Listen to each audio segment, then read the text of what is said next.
E aí, meus amigos do primeiro ano, como é que estão vocês? Lembrando, essa é aquela segunda aula extra que a gente montou por conta de 2 terças-feiras que nós ficamos sem aula. A terça-feira correspondendo à nossa AU, avaliação da unidade, e a terça-feira do 7 de setembro, não é isso? Então, para que não houvesse nenhuma defasagem dentro do nosso assunto e a gente pudesse ficar tranquilos, correndo com a nossa programação dentro do prazo e que tudo possa ser explicado com calma e bem entendido. O que é que a gente está estudando? Primeiro estamos com o nosso livro de filosofia, né? Estamos também com um caderno de anotações para as explicações que o professor vai dando, não é isso? O que é mais que a gente precisa? Acompanhar a aula com o livro. Estamos estudando Aristóteles, que a gente já viu, junto com Platão, corresponde aos 2 maiores filósofos, é, dentro do pensamento filosófico, da história da filosofia do mundo ocidental. A contribuição desses dois é fora do comum para o desenvolvimento da reflexão filosófica. Muito bem, de Aristóteles, o que é que a gente estudou? A gente falou sobre a vida e a obra de Aristóteles, uma pequena biografia. Começamos sobre o conhecimento e a delimitação das ciências e falamos sobre a lógica, o pensamento que Aristóteles desenvolveu para que a gente pudesse raciocinar sem cometer erros. Não é isso? Muito bem. Na página seguinte vem a filosofia primeira. Que danado é isso? Aristóteles, não é, chamava a filosofia primeira de teologia. Atenção, a palavra theos em grego significa Deus e logos, razão. Teologia seria o estudo de Deus pela razão.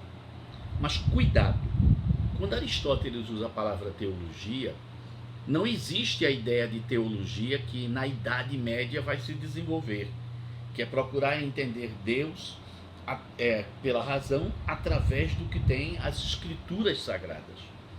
Não existiam escrituras sagradas naquela época. Aristóteles viveu 300 anos antes da existência do cristianismo. Então não havia Bíblia.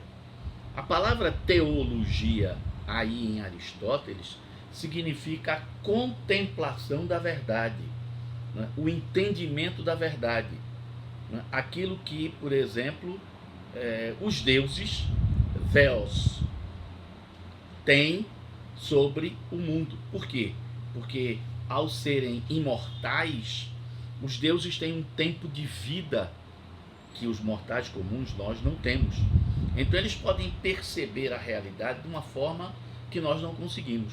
Dessa palavra teologia que Aristóteles utiliza, com um sentido diferente que a gente usa hoje, vem também a palavra teoria, que seria a contemplação da verdade no sentido, não é, como os deuses veem o mundo. Então, a filosofia primeira daria ao homem a capacidade de entender a realidade como os deuses entendem a realidade, com uma razão quase que divina, uma razão excepcional, fora do comum. Mas vamos ao texto do livro para a gente ver isso, né? Guardada a ressalva que teologia aqui não tem o sentido que damos a ela originalmente. É a expressão que designava a mais elevada das ciências teoréticas, ou seja, daquelas ciências que não têm aplicação prática, né? Diferenciando da filosofia segunda, ou da filosofia da realidade, que era a physis, o estudo da natureza. E aí você englobava a física, a química, a biologia, etc. A filosofia primeira, hoje a gente chama de metafísica, porque a gente já explicou, não é? Vinha na sequência dos livros de Aristóteles, vinha depois do volume chamado Physis, física. Então, depois, metafísis, depois da física. Muito bem. O título metafísica foi atribuído pelo organizador da obra de Aristóteles, o camarada que compilou, que organizou, que estruturou tudo que Aristóteles havia escrito. Então ele pegou, né, os livros que Aristóteles escreveu e resolveu colocar numa ordem, que talvez não fosse a ordem que Aristóteles colocaria. Mas o fato é que ele organizou. E aí, não é, o livro que vinha depois da física, que não tinha nome, que era essa teologia, né, ele passou a chamar de metafísica. Isso está no texto do livro. Né? A metafísica não pode ser classificada como um saber autônomo, específico, como uma ciência. Em uma interpretação mais rigorosa, a palavra metafísica é a ciência que trata do suprassensível, daquilo que, para ser compreendido, não depende dos sentidos, da percepção sensorial, da audição, da visão, do olfato, do paladar, do tato. Para a gente compreender, não precisa da percepção sensorial. Muito bem. É isso que a gente deve entender. Por que a metafísica é um conhecimento chamado superior? Aristóteles explica isso.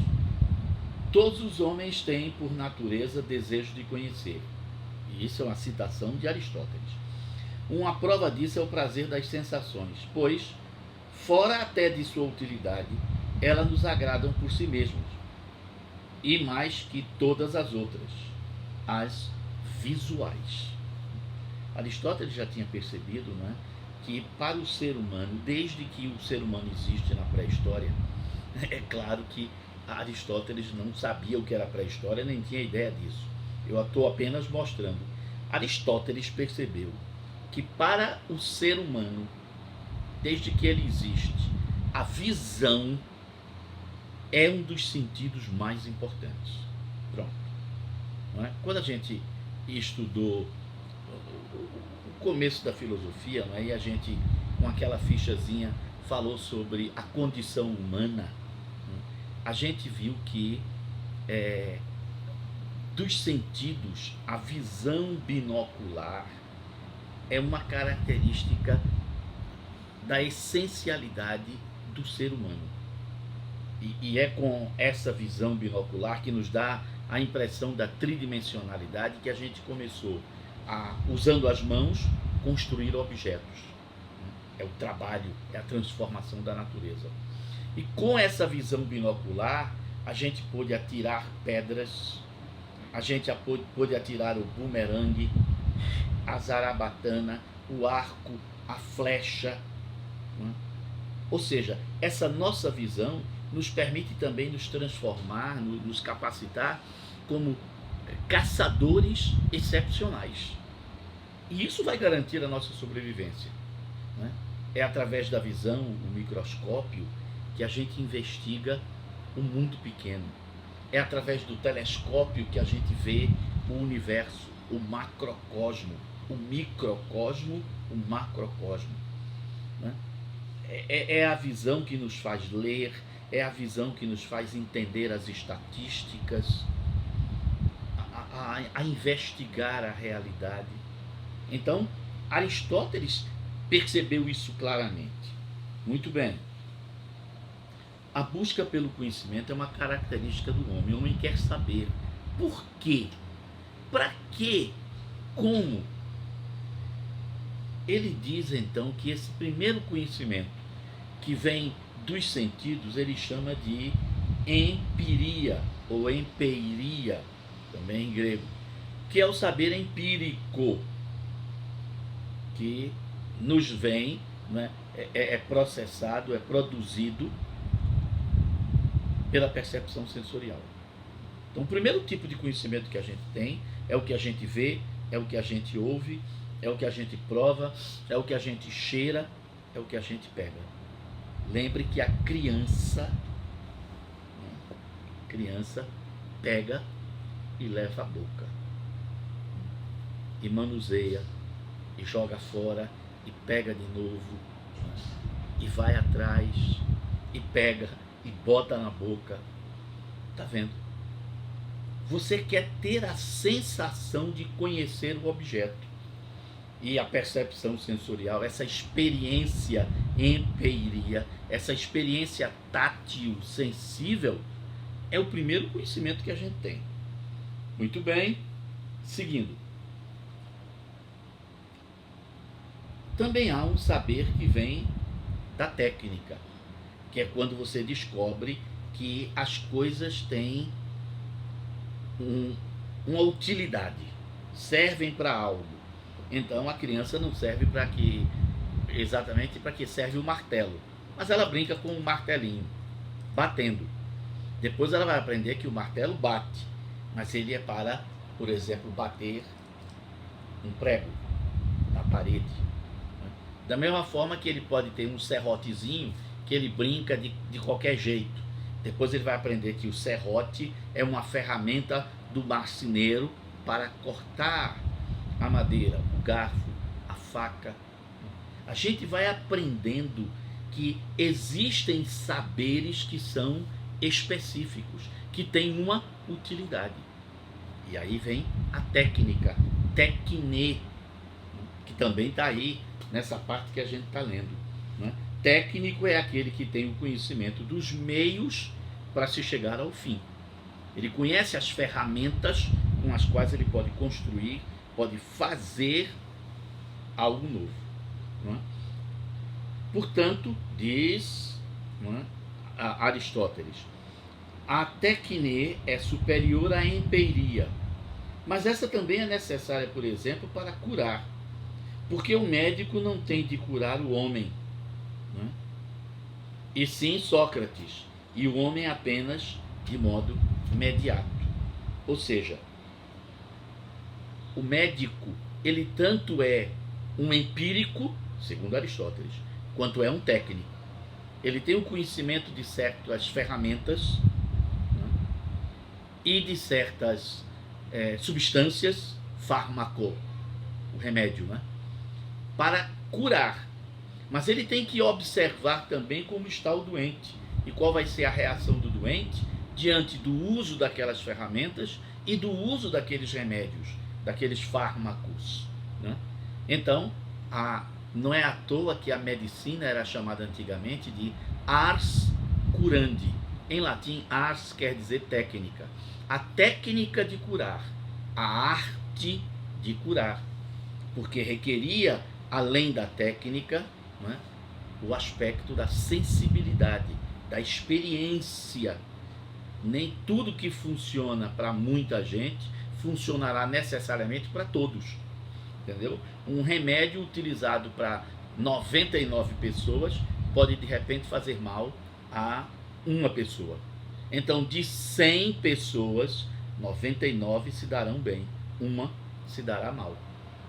Então, a medicina tem que saber que não há uma exatidão.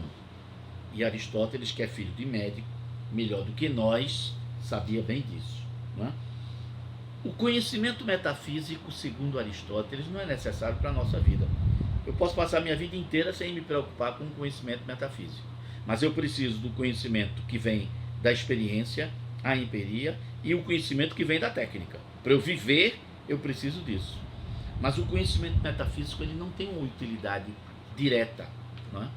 Então, o que seria a metafísica? Eu já virei a página. O que seria a metafísica na filosofia de Aristóteles? O que é que a metafísica investiga? O saber empírico nos faz conhecer as coisas particulares. O gosto da feijoada, que é diferente da dobradinha, que é diferente, não é, do feijão verde, não é isso? Que é diferente do baião de dois, que é o feijão com arroz, que é diferente do feijão tropeiro. Tá vendo? O mundo do dia a dia, né, nos faz conhecer as coisas particulares. O saber técnico nos faz conhecer, né, o saber específico, aquele que serve para uma coisa determinada. Então, um serrote corta, sem dúvida nenhuma. Mas eu não vou usar um serrote na mesa para comer. Né? O serrote corta, mas eu não vou usar o serrote na mesa para cortar o alimento. O serrote ele tem uma utilidade específica, da mesma forma que o garfo e a faca têm uma utilidade específica. Por que é que a gente às vezes encontra em várias casas uma faca que está com a ponta curvada, troncha? Porque alguém resolveu usar aquela faca como uma... Como é que a gente chama, meu Deus do céu? Oh, me fugiu a palavra agora. Um instrumento para você apertar parafuso. Não, não é o alicate. Menino, que coisa louca. Não, bom, já chega. Né? Então, alguém usou a faca, né, para rodar um parafuso e ela entronchou. Porque uma faca não serve para isso. Né? Há um conhecimento específico que a técnica nos leva. Então, continuando. O saber metafísico estuda a essência das coisas, o ser enquanto ser. O que é que faz com que uma faca que corta seja diferente de um serrote que corta? Alguém vai dizer, bom, porque o serrote corta a madeira e a faca corta a carne, o peixe, a galinha. Falando da faca de mesa, né? A faca doméstica. Bom, isso é uma primeira diferença. Muito bem. Mas se ambos os objetos, a faca e o serrote, servem para cortar essencialmente, ou seja, especificamente, o que é que faz com que elas sejam diferentes? Alguém vai dizer, a forma. Um serrote é diferente de uma faca. Uma faca pode ser de plástico. Um serrote pode ser de plástico. Mas se ele for de plástico, ele não corta madeira. Ele precisa ser de um metal para poder cortar a madeira. Então, além da forma, né, a matéria de que o objeto é feito é uma das coisas que distingue esse objeto de um de outro. Então, a forma, a matéria, a destinação. Para que serve a faca doméstica, a faca de mesa, e para que serve o serrote? Então, a forma, a matéria, a destinação àquele objeto serve. Você está percebendo? A metafísica está querendo saber, afinal de contas, que características distinguem as coisas. O que faz com que Antônio Alves não seja o professor Mendes? Apesar de alguém dizer, não é? Canalhas, miseráveis, infelizes, dizer que pela idade eles estão muito próximos. Mas, certo, imaginemos que sim. Mas por que ninguém confunde Mendes com Antônio? Porque eles são diferentes. São diferentes em quê? Não são seres humanos. Ambos não têm 2 olhos na cara, um nariz, uma boca, as 2 orelhas, né? E a cabeça separando as 2 orelhas, e um pescoço, e mãos, e linguagem. O que é que faz com que Antônio Alves seja Antônio Alves e não seja Mendes? O que faz com que o professor Mendes seja o professor Mendes e não seja Antônio Alves? Claro, existe um conjunto de características que vão distinguir. Mas se ambos são seres humanos, portanto eles têm algo em comum, por que são diferentes? Você está percebendo como a metafísica faz perguntas muito mais profundas do que a ciência, do que o conhecimento comum? Ela quer ir ao fundo das coisas, ao miolo, à essência, né? Ao miolo das coisas. Vamos continuar lendo aqui, né? Na parte de definição da metafísica. Né? Segundo Aristóteles, a metafísica trata das causas primeiras, aquilo que faz com que as coisas sejam o que elas são. Que causas são essas? A causa material, que é a matéria de que alguma coisa é feita. Em uma escultura, por exemplo, a causa material é a pedra, pode ser o mármore, o granito, ou o metal, geralmente o bronze. Segundo, a causa formal, que é a forma ou a essência das coisas. No caso da escultura, é a forma ou aparência que possibilitamos que reconheçamos que aquilo é uma escultura e não é um poste. Então, se é uma escultura representando, né, o busto de Aristóteles, quando eu olho, né, é um busto feito em mármore ou bronze, eu digo, eita, isso é um busto que representa uma pessoa, um personagem histórico. E aí eu vou ler embaixo e está escrito Aristóteles. Ah, é o busto de Aristóteles. Então, é a causa formal.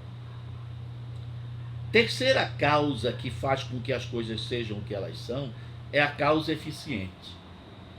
Quem fez essa escultura? Está vendo? Todos os objetos que foram feitos por alguém.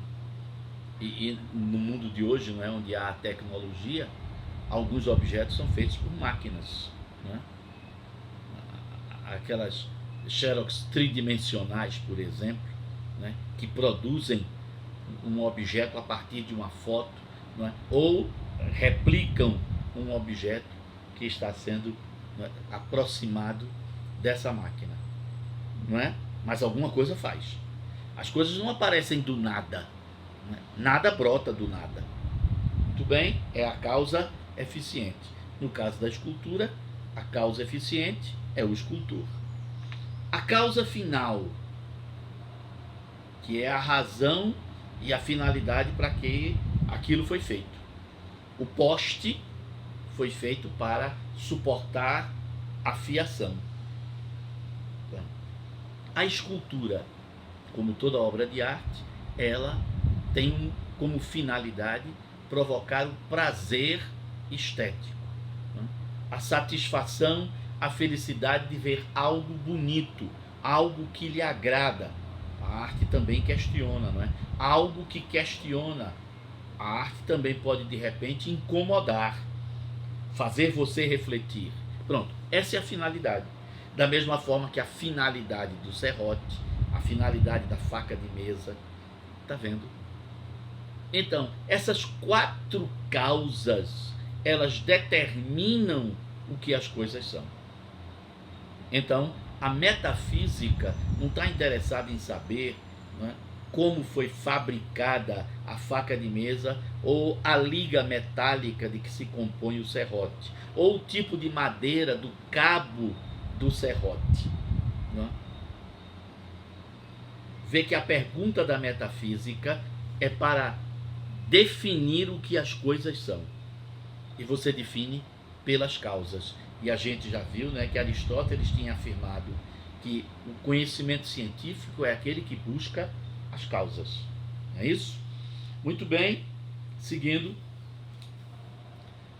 A metafísica também se ocupa da substância. E a palavra substância ou essência é uma questão muito complexa na filosofia de Aristóteles, né? Aristóteles, né, não tem como definir exatamente o que é substância. Eu vou tentar fazê-lo.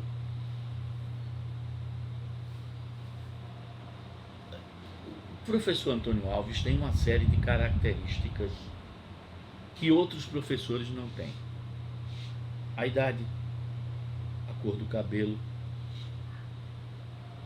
o formato do rosto, o tamanho e a largura do nariz, a boca, a distância entre o nariz e a boca, o queixo, a papada, né, as pelancas solta caída aqui, o jeito de colocar as mãos assim, o jeito de falar, de levantar as mãos, a barriguinha proeminente. Quando Antônio Alves fica em pé, a maneira como ele anda, né, tendo o quadro atrás, a maneira como ele escreve, como ele fala, o jeito de encostar as mãos na boca. Tá vendo? Antônio Alves tem uma série de características que são somente dele. Então, é esse conjunto de características que faz com que uma coisa seja o que ela é, que nós chamamos de essência, a essencialidade daquela coisa, que tanto pode ser um ser humano quanto pode ser um objeto, né? A essencialidade do nascer do sol, da alvorada. Aqui nós em Pernambuco, em Recife, no litoral, a gente vê o sol saindo de dentro do mar. Então, quais são as características do nascer do sol, da aurora? Aquele conjunto de cores, não é? Saindo do azul escuro profundo a um azul claro, passando por toda a gama dos vermelhos, dos laranjas, das cores amarelas, até a abóbada celeste ficar toda azul. Pronto. Aquilo é a característica, né, da aurora, do nascer do sol. Como a característica do pôr do sol é aquele conjunto de luzes e cores que vão provocar o surgimento da noite. Então a gente pode dizer que todas as coisas têm a sua essência. E a essência seria o conjunto de características que fazem com que aquela coisa seja o que ela é e não seja outra coisa. Se não ficou claro, uma leitura no livro vai poder ajudar um pouco mais.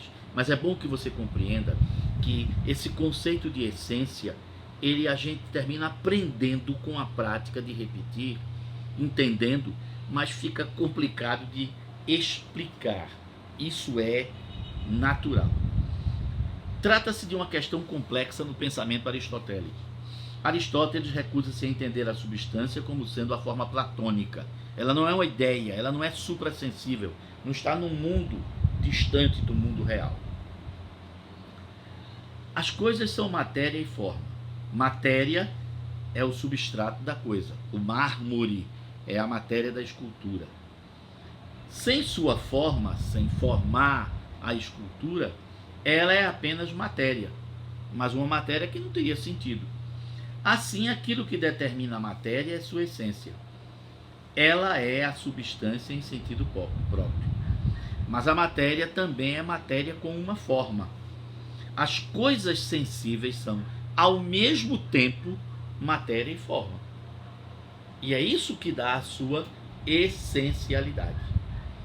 Aristóteles apresenta 3 gêneros de substâncias.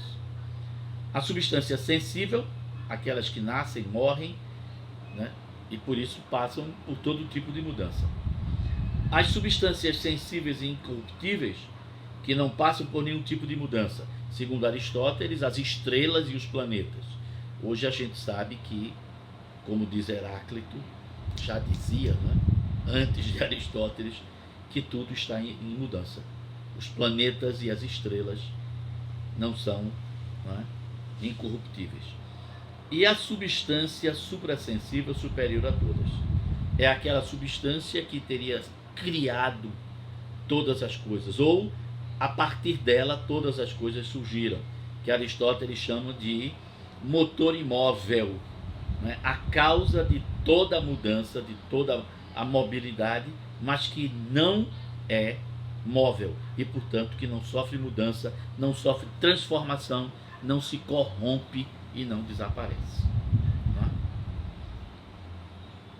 Atenção, essa ideia dessa substância eterna incriada não é um Deus como o Deus dos cristãos. O Deus dos cristãos fala aos homens. Esse motor imóvel de Aristóteles, né, essa substância incriada, eterna, da qual nasce tudo, não tem personalidade. Não é um ser que se relaciona com outros seres. Né? Não existe a ideia do Deus cristão na cabeça de Aristóteles quando ele fala desse motor imóvel. Muito bem. Em busca da felicidade. É outro assunto do nosso livro e do pensamento de Aristóteles. Por que Aristóteles investigou a felicidade? Porque nos seus questionamentos metafísicos, Aristóteles perguntou: por que existe o ser humano? Para que os homens, os seres humanos, existem? Qual é o objetivo da existência do ser humano?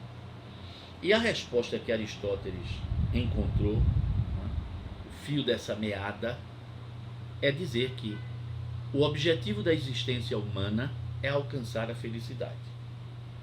E por que Aristóteles diz que a felicidade é o objetivo de todo ser humano? Porque Aristóteles faz um pensamento inverso. Alguém deseja ser infeliz? Alguém deseja ser escravo? Alguém deseja ter uma doença incurável? Alguém deseja ter uma limitação física ou intelectual? Alguém deseja a dor, o sofrimento, voluntariamente? Procura isso? Não. O que é que as pessoas procuram? As pessoas procuram a saúde. As pessoas procuram uma boa alimentação, boas bebidas, uma boa mesa. Procuram ter recursos para satisfazer os seus desejos. No fim das contas, o que é que as pessoas querem? As pessoas querem serem felizes. Não. Então a felicidade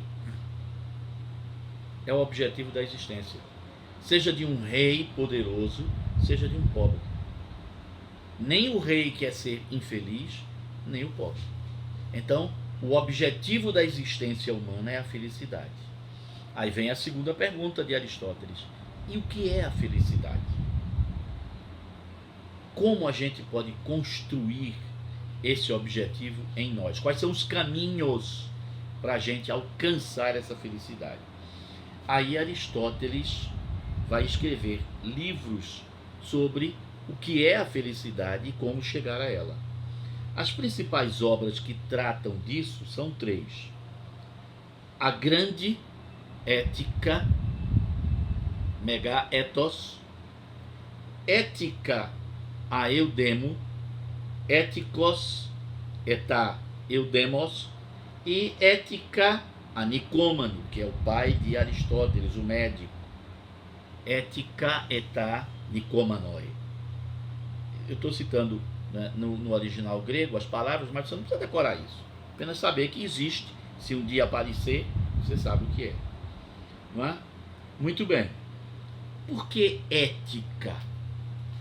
Você sabe que Aristóteles dizia que a moral, mores, costume, prática, hábitos, a moral é o conjunto de regras para fazer com que os cidadãos, no conjunto da polis, possam limitar, não é, os seus desejos incontidos à liberdade absoluta e conviver bem, de tal maneira que todos fiquem satisfeitos, felizes.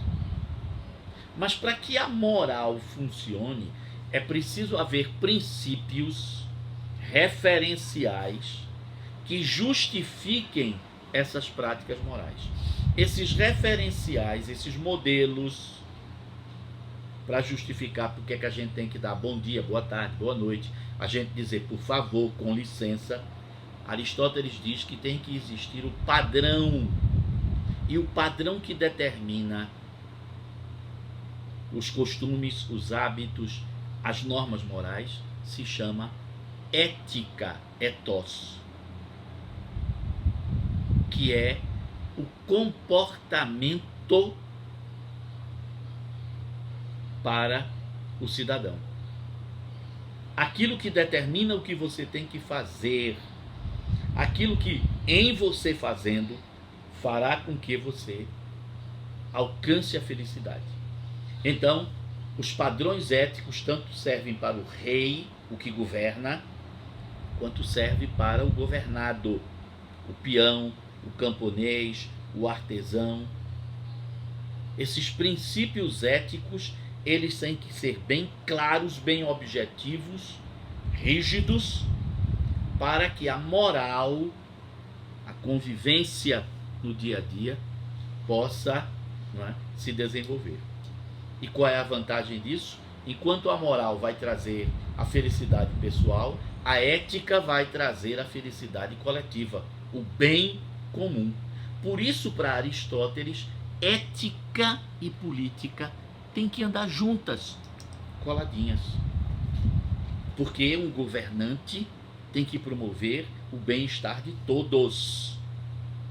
Esse é o objetivo da política e esse é o objetivo da ética.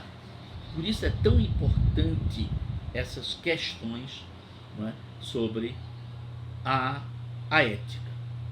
Como isso ainda tem mais páginas e vem as ideias políticas de Aristóteles, as formas de governo, aí eu vou deixar para a próxima aula a gente falar disso daí. Tá bom? Até lá então.